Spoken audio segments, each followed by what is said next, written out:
ધોરણ 6 પ્રકરણ 12 નકશો સમજીએ. પ્રવાસીઓ ગુજરાતના જુદા જુદા પ્રવાસન સ્થળો જેવા કે સોમનાથ, દ્વારકા, તરણેતર, અંબાજી, ધોરડો, સાપુતારા વગેરે સ્થળોની મુલાકાત લે છે. તેઓ આ પ્રવાસન સ્થળોના ભૌગોલિક વિસ્તારથી અજાણ હોવા છતાં પોતે નિશ્ચિત કરેલ સ્થળો સુધી ખૂબ જ સરળતાથી પહોંચી જાય છે. તેનું કારણ શું? કારણ માત્ર એટલું જ કે તેમની પાસે પ્રવાસન સ્થળો દર્શાવતો નકશો હોય છે. તેઓ નકશા વાંચન દ્વારા પોતાના પ્રવાસન સ્થળ અંગેની માહિતી પ્રાપ્ત કરી શકે છે. વર્તમાન સમયમાં પ્રવાસ ઉપરાંત બીજા અનેક પ્રકારના હેતુઓ માટે નકશા ખૂબ જ ઉપયોગી બની ગયા છે. આજે તો વિજ્ઞાન અને ટેકનોલોજીના યુગમાં જીપીએસ એટલે કે ગ્લોબલ પોઝિશન સિસ્ટમની મદદથી તમે વિશ્વના કોઈ પણ સ્થળે સ્વયં પહોંચી શકો છો. આપણે આ પ્રકરણમાં નકશા વિશે સમજ મેળવીએ. પૃથ્વીનો ગોળો પૃથ્વીનો અભ્યાસ કરવા માટે ઉપયોગી છે, પણ જ્યારે પૃથ્વીના કોઈ એક ખંડ, દેશ, રાજ્ય, જિલ્લા, તાલુકા, શહેર કે ગામનો અભ્યાસ કરવા માટે નકશો વધારે ઉપયોગી છે. નકશા શબ્દનો અંગ્રેજી પર્યાય મેપ છે. મૂળ લેટિન ભાષાનો શબ્દ મેપા મુન્ડી ઉપરથી અપભ્રંશ થઈને મેપ બન્યો છે. તેનો અર્થ હાથમાં રાખી શકાય તેવો કાપડનો ટુકડો એવો થાય છે. સામાન્ય અર્થમાં નકશો પૃથ્વીની સપાટી અથવા તેના કોઈ એક ભાગના સપાટ કાગળ પરના આલેખનને નકશો કહેવાય છે. મોટો વિસ્તાર ધરાવતા પ્રદેશની ઘણી બધી વિગતોને નકશામાં સમાવેશ કરી શકાય છે. નકશા પોથીના નકશા એટલાસ મેપ પૃથ્વી અથવા તેના વિશાળ ભાગની બહુવિધ વિગતો દર્શાવતા નકશાના સમૂહને નકશા પોથી કહે છે. તેમાં રાજકીય, વહીવટી, પ્રાકૃતિક અને સાંસ્કૃતિક વિગતો દર્શાવેલ હોય છે. નકશાની મદદથી જે તે પ્રદેશની સંપૂર્ણ વિગતો જાણી શકાય છે. નકશા વિવિધ પ્રદેશની મહત્વની વિગતો જેવી કે પ્રાકૃતિક, પર્વત, ઉચ્ચ પ્રદેશ, મેદાન, નદી, સરોવર વગેરે અને સાંસ્કૃતિક, પરિવહન, ઉદ્યોગો, ખેતી, સિંચાઈ વગેરે દર્શાવે છે. નકશાના પ્રકાર. નકશાના મુખ્ય 2 પ્રકાર છે: હેતુ આધારિત નકશા અને માપ પ્રમાણે નકશા. 1. હેતુઓ આધારિત નકશા થીમેટિક મેપ. આ પ્રકારના નકશા જરૂરિયાત પ્રમાણેની વિગતોના આધારે તૈયાર કરવામાં આવે છે. હેતુ આધારે તૈયાર થતા નકશાને તેમાં દર્શાવતી પ્રાકૃતિક અને સાંસ્કૃતિક વિગતોના આધારે મુખ્ય 2 વિભાગમાં વર્ગીકૃત કરવામાં આવે છે. એ. પ્રાકૃતિક નકશા. બી. સાંસ્કૃતિક નકશા. એ. પ્રાકૃતિક નકશા ફિઝિકલ મેપ. કુદરત નિર્મિત વિગતોનું આલેખન કરતા નકશાઓને પ્રાકૃતિક નકશા કહે છે. પ્રાકૃતિક નકશામાં પૃથ્વીના પ્રાકૃતિક ભૂમિ સ્વરૂપો જેમ કે પર્વત, ઉચ્ચ પ્રદેશ, મેદાન, નદીઓ, મહાસાગરો વગેરે દર્શાવવામાં આવે છે. વન્ય પ્રાણીઓ, વનસ્પતિ, જંગલો, ખનિજ વગેરેનું વિવરણ દર્શાવતા નકશાઓ પ્રાકૃતિક નકશાના ભાગ છે. 1. ભૂપૃષ્ઠના નકશા. આ નકશામાં પર્વતો, ઉચ્ચ પ્રદેશો, મેદાનો, જળ પરિવાહ વગેરે દર્શાવેલ હોય છે. 2. હવામાન કે આબોહવાના નકશા. સ્થળ કે પ્રદેશના હવામાન આબોહવાના તત્વો, તાપમાન, વરસાદ, પવનો વગેરેની માહિતી દર્શાવે છે. 3. ખગોળીય નકશા. ગ્રહો, ઉપગ્રહો, આકાશગંગા, નક્ષત્રો વગેરે અવકાશી પદાર્થોની માહિતી આપતા નકશા ખગોળીય નકશા કહે છે. બી. સાંસ્કૃતિક નકશા. માનવ સર્જિત વિગતોનું આલેખન કરતા નકશાને સાંસ્કૃતિક નકશા કહે છે. આ નકશામાં માનવીની વિવિધ પ્રવૃત્તિઓનો નિર્દેશ કરેલ હોય છે. રાજ્યનો નકશો, ખેતી, વસ્તી, પરિવહનના નકશા સાંસ્કૃતિક નકશાના ઉદાહરણ છે. એક, રાજકીય નકશા. ખંડ, દેશ, સ્થાનિક વહીવટીતંત્ર તથા તેની સરહદોની માહિતી આપતા નકશા રાજકીય નકશા કહે છે. 2, ઔદ્યોગિક નકશા. ઔદ્યોગિક ક્ષેત્રો, ઉદ્યોગોનો તબક્કાવાર ઇતિહાસ, ઉત્પાદન વગેરેની માહિતી ઔદ્યોગિક નકશાઓમાં આપવામાં આવે છે. 3, ઐતિહાસિક નકશા. પ્રાદેશિક કે રાષ્ટ્રીય વહીવટી તંત્રનો ઇતિહાસ દર્શાવતા નકશા ઐતિહાસિક નકશા કહે છે. આ સિવાય માપ પ્રમાણે પણ 2 પ્રકાર છે. 2, માપ આધારે નકશાના પ્રકાર.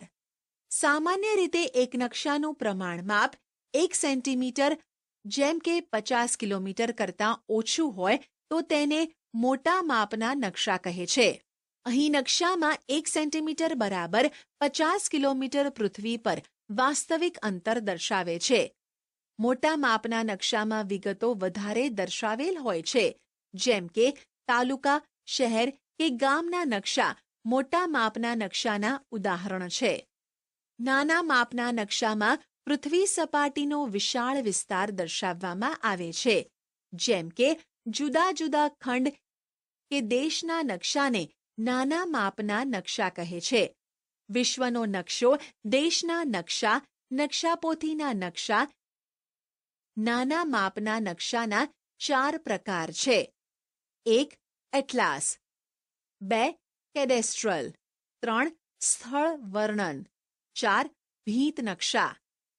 નીચે આપેલ કોષ્ટકમાં તમારી શાળામાં ઉપલબ્ધ નકશાઓની યાદી તૈયાર કરો.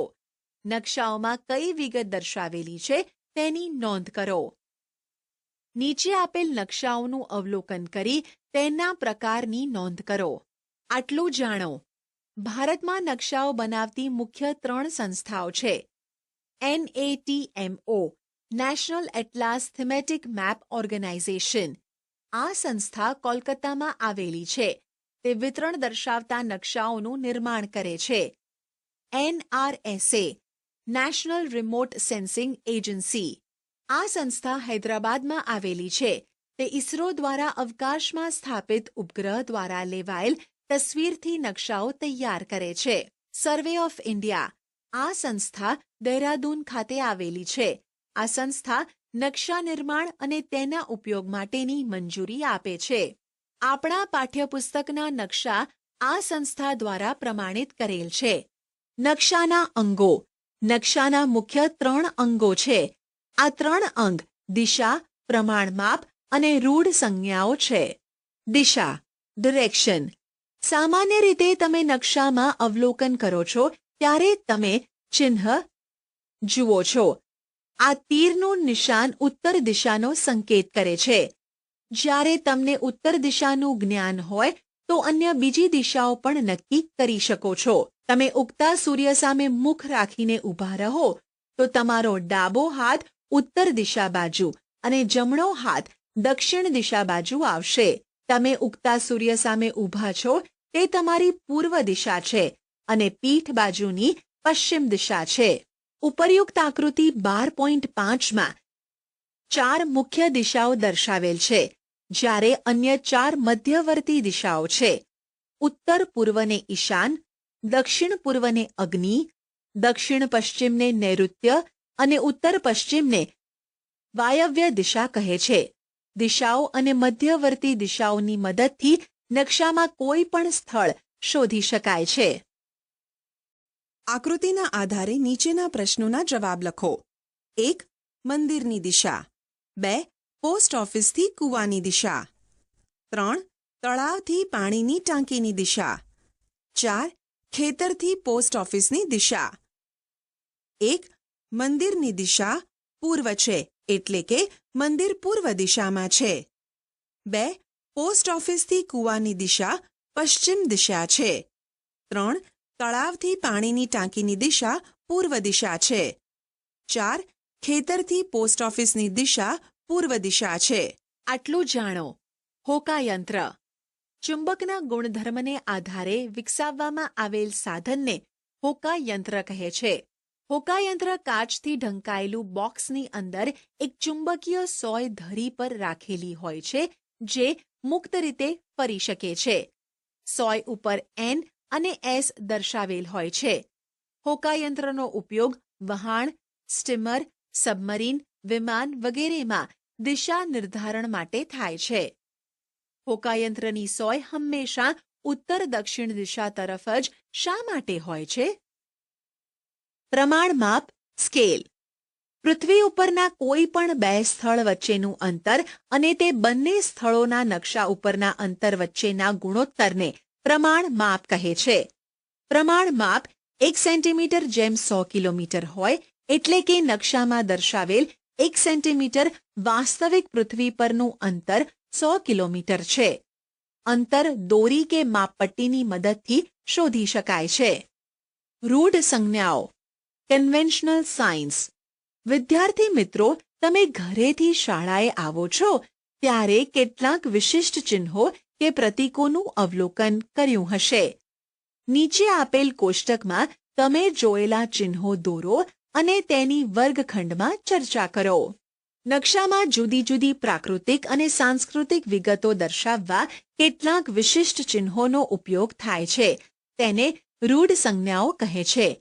નકશામાં રૂઢ સંજ્ઞાઓ દર્શાવવા માટે નિશ્ચિત અક્ષરો, છાયાપ્રકાશ, રંગો, ચિત્રો અને રેખાઓનો ઉપયોગ કરવામાં આવે છે. આ રૂઢ સંજ્ઞાઓની મદદથી પ્રાકૃતિક અને સાંસ્કૃતિક વિગતો સરળતાથી દર્શાવી શકાય છે.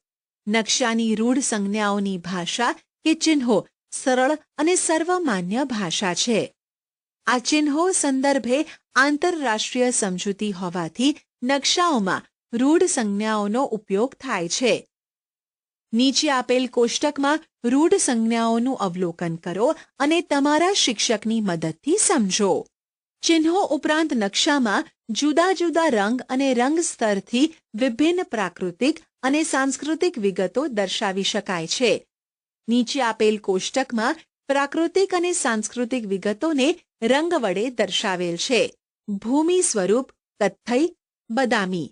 જળ સ્વરૂપ વાદળી. વનસ્પતિ પ્રદેશ લીલો.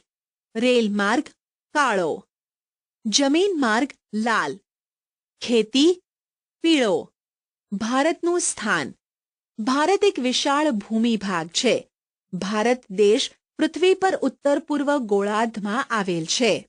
ભારત એશિયા ખંડમાં દક્ષિણ ભાગમાં આવેલો છે.